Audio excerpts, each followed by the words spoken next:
ఈసారి ఎందుకంటే ఒకటిగా బయలుదేరి ముచ్చట గురించి మాట్లాడినప్పుడు మాత్రం తెలంగాణ బిడ్డను తెలంగాణ పార్లమెంటులో తెలంగాణ సాధన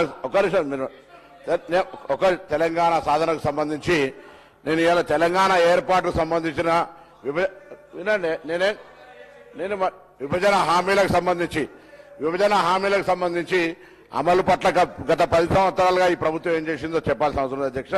అదేవిధంగా మాకు బాధ ఏంటంటే తెలంగాణ ఏర్పడడానికి పోరాడిన వ్యక్తులుగా మేము తెలంగాణ ఇప్పుడు మిత్రులు ఇక్కడ కొంతమంది పార్లమెంట్ సభ్యులు కొంతమంది బయట ఉన్నారు.